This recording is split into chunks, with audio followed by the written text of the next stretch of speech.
Finally, I get to talk about something fun. Now, we've got a banger on our hands, gang. And now this is a game that I've been waiting for and looking forward to for quite some time.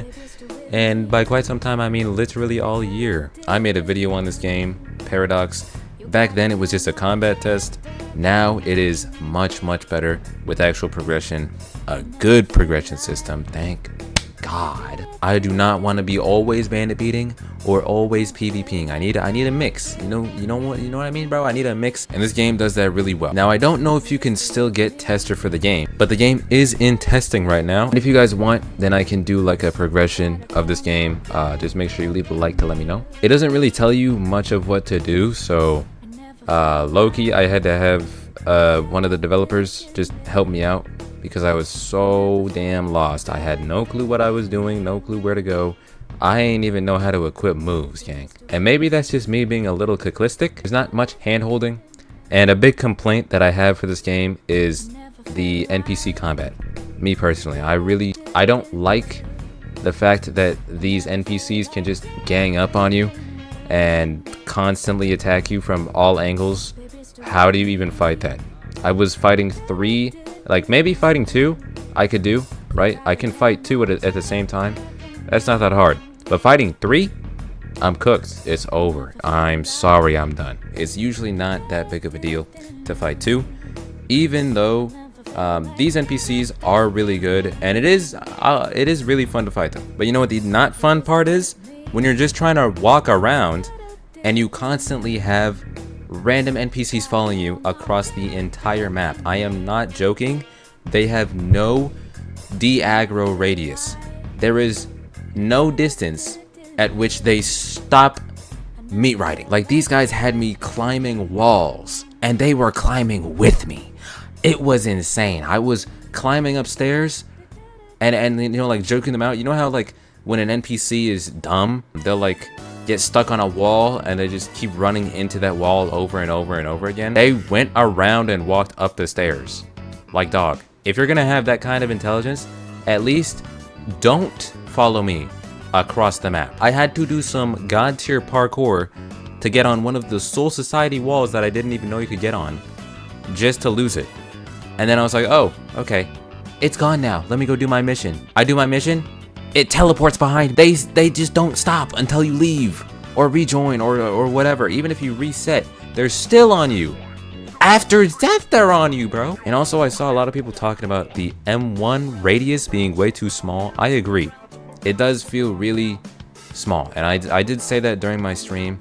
I was like, it really looks like my sword should reach farther than it does. Now, other than those 2 complaints, the game is great. So far in this state, in the testing state, I do not think it is ready for full release yet, just quite yet, because as for endgame, I have not seen anything for endgame. I am only early game, and I am only talking about early game.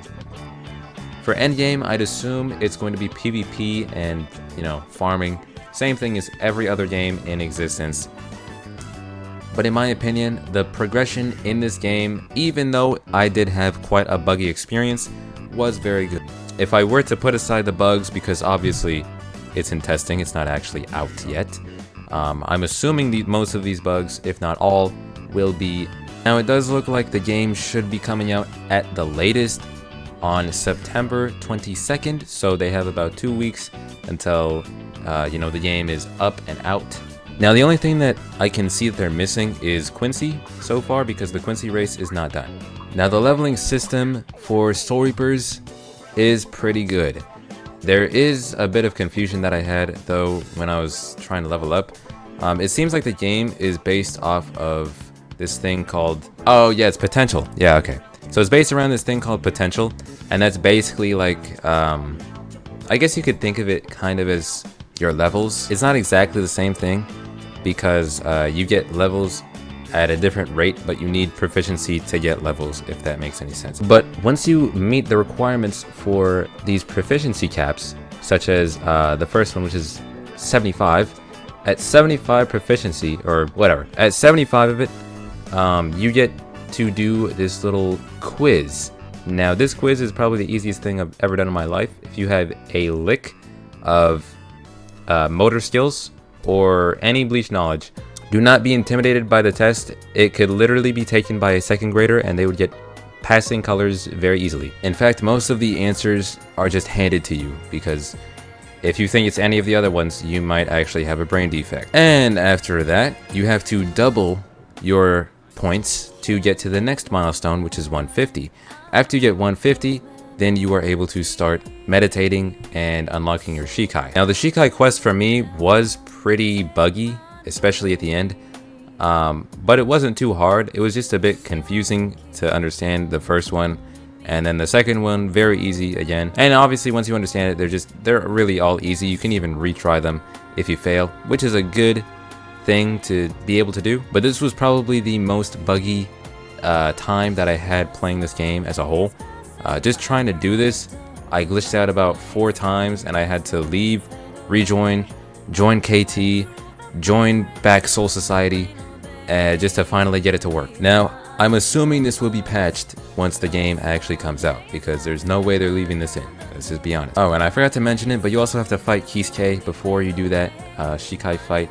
You will have to fight Kisuke, and I do recommend fighting him because he does drop basically all of your skills, and I'll talk about that in a second. But anyways, I'm pretty sure there's more point caps. I just haven't gotten there yet. I think the next one is 250. I don't know exactly what it is. It might be Bankai. It might just be something completely different. And I am aware that there is Visored in the game. I'm not sure how you get it though. Anyways, now we need to talk about the skill trees and how they work in this game, because it's very different from every other Bleach game I've ever played in my life. You could think of it as a mix of some deep woken aspects and also some peroxide aspects, if that makes any sense. For example, there is this item that lets you get talents. Now, it's not the same as in deep woken talents, where you can just get a bunch and then that's how you make your build. No. In this game, you get talents, you collect them, you dogpile them, you stack them up like it's bands, okay? And then what you do with them is you put them in, but you can only have 3 at a time. So you have to build around 3 individual talents. On top of that, there is 4 skill trees to pick from. It's sword, speed, Kido, and Hakuda. And yes, Hakuda is brain dead.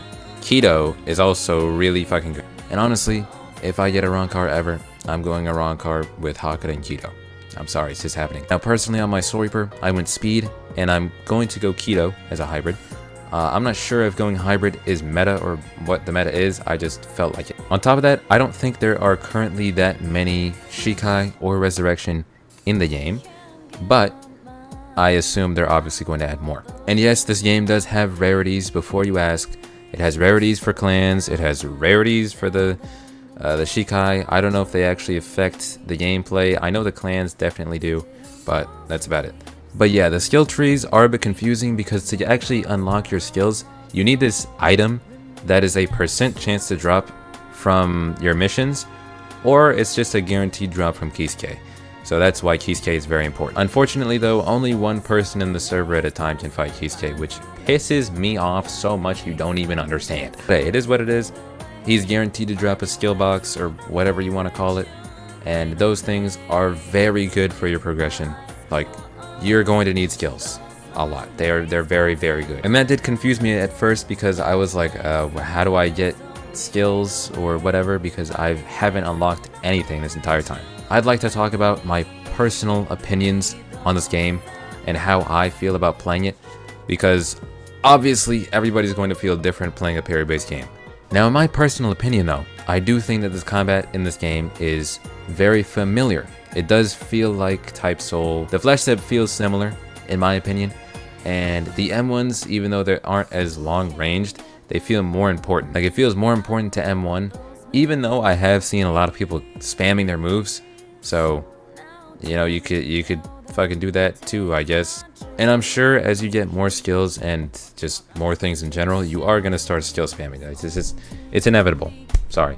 A lot of the fights in this game do feel really intense, even with the NPCs. There is a lot of PvP that goes into this game, and a lot of it is very fun.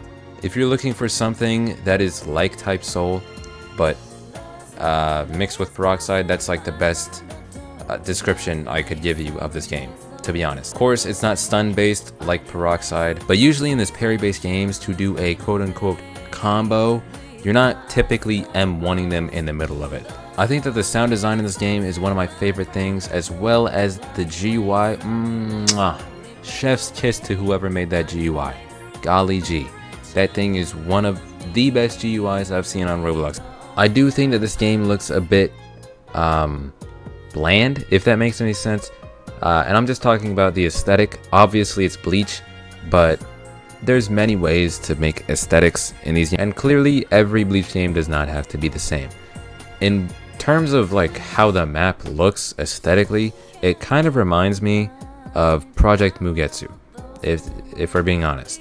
The map and the models, like the clothes and stuff, all remind me very much of Project Mugetsu in the way that they look and feel, and it feels kind of interesting to play with. Now, I personally don't like the look of a lot of these accessories, and I'd much prefer if I could just use my 2D clothing instead of the 3D clunky clothing, because to me it just doesn't look good.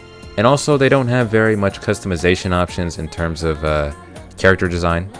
A lot of it is really just you get the same face as the same gender that you're picking, so all males have pretty much the same face. Same with all females, the face is very bland, pretty much all the same. And yeah, that's about it. There's not much to pick from with names. You kind of get what you get.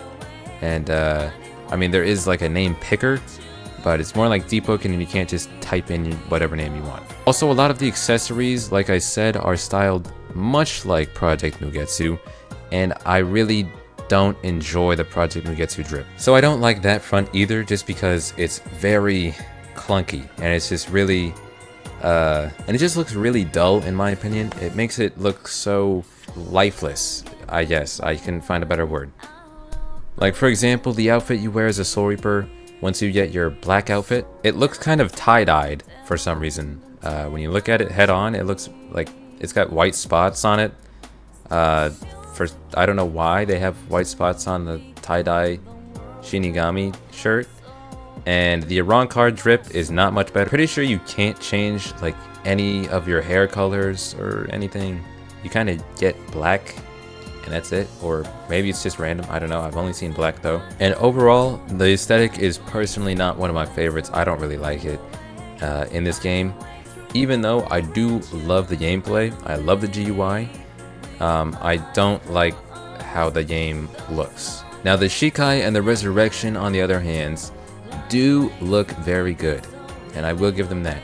A lot of the impact frames I've been seeing, they're cool. Some of them are unnecessary. Some of them are cool. I think that the Shikai's VFX and design are all very good. Even though some of these moves I've never seen in the show in my life, they do look pretty good. So overall, I would not play this game if you're looking for aesthetics. Well, me personally, I don't like this aesthetic. If you like Project Mugetsu aesthetic, you'd probably like this game too. But me personally, I don't play the game because I like how it looks. I play the game because I like how it plays. Now, usually that is the reason why I even play games in the first place. And that's a reason why a lot of people still play ABA. They don't play it because it looks amazing. ABA graphics are usually not the best, even though they have stepped up in the recent times or years or whatever. It's still got some really clunky animations and all that stuff, and it just doesn't look very new gen. But yeah, if I had to rate this game just solely off of the first impressions, then I'd probably give it about a 7. And the reason I'm giving it a 7 is because mainly the bugs, number 1, and number 2, the aesthetic is not my favorite. I don't really like looking at the game, and I feel like I would be more incentivized to play the game and farm for items if I knew that those items were actually going to look good on my avatar, or you know, if I could have more customization. I am very into customization, and I would farm for things if it lets my character look better.